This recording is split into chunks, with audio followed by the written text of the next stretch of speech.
চলুন আজ আমরা রবার্ট ফ্রস্টের একটা অসাধারণ কবিতা the death of the hired man বা ভাড়াটে মজুরের মৃত্যু নিয়ে একটু গভীরে যাই। ভাবুন তো, সেই সময়টা কেমন ছিল।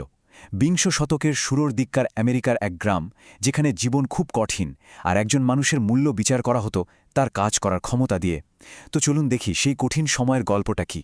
গল্পটা শুরু করার আগে আসুন একটা প্রশ্ন নিয়ে ভাবি, কারণ এর উত্তর কোনো নিয়ম বা আইন দিয়ে দেওয়া যায় না। আসলে এই যে একটা মানবিক টানাপোড়েন, এটাই কিন্তু পুরো কবিতার মূল সুর, আর ঠিক এখান থেকেই গল্পটা জমে ওঠে। কবিতাটা শুরুই হচ্ছে একটা চাপা টেনশন দিয়ে। মেরি তার স্বামী ওয়ারেনের জন্য অপেক্ষা করছে। ওয়ারেন খামার থেকে ফিরতেই ও ছুটে গিয়ে প্রায় ফিসফিস করে খবরটা দেয়, সাইলাস ফিরে এসেছে। আর তার সাথে জুড়ে দেয় একটা অনুরোধ, ওর সাথে একটু দয়ালু হয়েও। এই একটা অনুরোধেই যেন বোঝা যাচ্ছে কিছু একটা হতে চলেছে। মেরি কিন্তু সাইলাসকে শুধু একজন পুরনো কর্মচারী হিসেবে দেখছে না, ও একজন পুরোপুরি ভেঙে পড়া মানুষকে দেখছে, যে জীবনের শেষ সম্বলটুকু হারিয়ে একটু আশ্রয়ের জন্য ফিরে এসেছে। মেরি এক মুহূর্তেই বুঝে যায় সাইলাস কাজ করতে আসেনি, এসেছে একটু মায়া আর উষ্ণতা খুঁজতে। তার মনটা একজন অসহায়, হেরে যাওয়া মানুষকে দেখছে। কিন্তু ওয়ারেনের দিক থেকে দেখলে ছবিটা একদম অন্যরকম। সাইলাসের ফিরে আসাটা ওর কাছে একটা পুরনো ঘা আবার খুঁজিয়ে তোলার মতো। ওর ঠিক মনে আছে গত খড়কাটার মরশুমে যখন সাইলাসকে সবচেয়ে বেশি দরকার ছিল, ঠিক তখনই সে সামান্য বেশি টাকার লোভে ওদের ছেড়ে চলে গিয়েছিল। ওয়ারেনের জন্য এটা শুধু একটা বিশ্বাস ভাঙা নয়, খামারের কঠিন বাস্তবতায় এটা একটা বিরাট ক্ষতি। তাই ওয়ারেনের কাছে সাইলাস এখন একটা অবিশ্বস্ত বোঝা ছাড়া আর কিছুই না। আর ঠিক এখান থেকেই শুরু হয় স্বামী স্ত্রীর মধ্যে এক গভীর আলোচনা, এক বিতর্ক। এই বিতর্কটা শুধু সাইলাসকে রাখা বা না রাখার নয়, এটা আসলে দুটো আলাদা দৃষ্টিভঙ্গির লড়াই। একদিকে আছে কঠিন বাস্তবতা আর ন্যায়বিচার, আর অন্যদিকে আছে নিঃশর্ত মায়া আর মানবতা। এই যে দুজনের ভাবনার তফাত, এটাই বুঝিয়ে দেয় ওরা পৃথিবীকে কিভাবে দেখে। দেখুন, ওয়ারেনের যুক্তিগুলো হয়তো শুনতে কঠিন, কিন্তু একদম বাস্তব। ওর কাছে সম্পর্কগুলো অনেকটা হিসেবের মতো, বিশ্বাস ভেঙে গেলে দায়িত্বও ফুরিয়ে যায়। আর ঠিক তার উল্টো দিকে মেরি দেখছে মানবতার চোখে। ওর কাছে সাইলাসের অতীতের ভুলের থেকে ওর বর্তমান অসহায় অবস্থাটা অনেক বেশি জরুরি। ও কথা বলছে মায়া আর ক্ষমার ভাষায়। মজার ব্যাপার হলো, এই পুরো বিতর্কের কেন্দ্রে যে আছে, সেই সাইলাসকে কিন্তু আমরা একবারও সরাসরি দেখতে পাই না।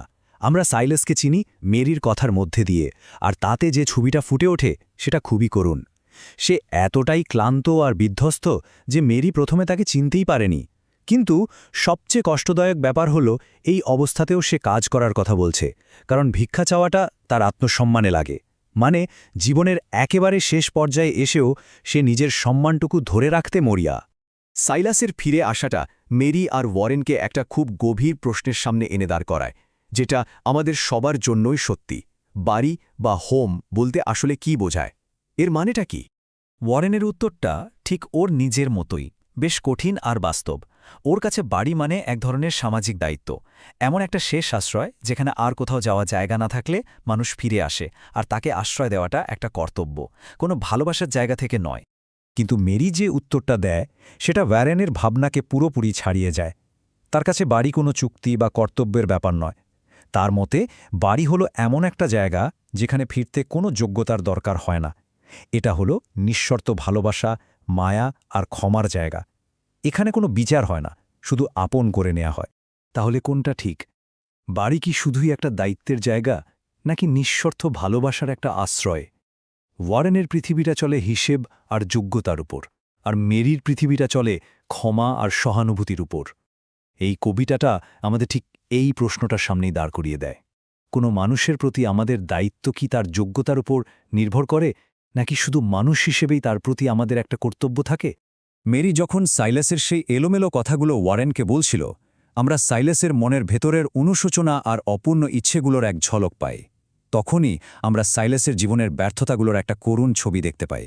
সাইলাসের মনে কিন্তু এখনও কিছু পুরনো রাগ, কিছু পুরনো ইচ্ছে জমে আছে।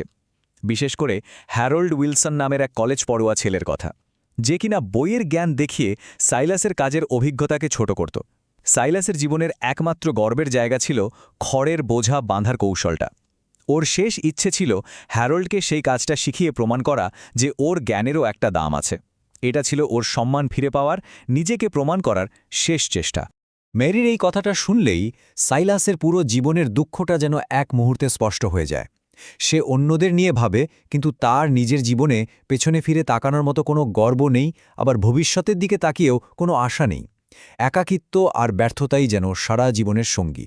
কবিতার শেষ ভাগটা একটা খুব শান্ত কিন্তু ভারী পরিবেশের মধ্যে দিয়ে এগোয়। মেরি বাইরে বসে চাঁদের দিকে তাকিয়ে আছে, যেন একটা মেঘের চাঁদটাকে ঢেকে দেওয়ার অপেক্ষায়। আর ওয়ারেন, সম্ভবত মেরির কথায় ওর মনটা একটু নরম হয়েছে, ভেতরে যায় সাইলাসের সাথে দেখা করতে। ওয়ারেন ভেতরে ঢোকা ঠিক আগে মেরি যেন তার গভীর উপলব্ধি থেকে আসল সত্যিটা বলে দেয়। ও শান্তভাবে ওয়ারেনকে জানায়, সাইলাস এবার কাজ বা আশ্রয়ের জন্য ফেরেনি, এটা তার শেষ যাত্রা। সে এসেছে তার শেষ শান্তির খোঁজে, এমন এক আশ্রয়ে যেখান থেকে তাকে আর কখনো চলে যেতে হবে না। বয়ের ভেতরে গেল আর প্রায় সাথে সাথেই ফিরে এলো। ওর এই তাড়াতাড়ি ফিরে আসাটাই একটা অশুভ ইঙ্গিত দেয়। মেরি যখন ওর দিকে তাকায়, ওয়ারেনের মুখ থেকে শুধু একটাই শব্দ বেরোয়, যা ওদের সব বিতর্ক, সব দ্বিধা আর সাইলাসের সব কষ্টের অবসান ঘটিয়ে দেয়: মৃত।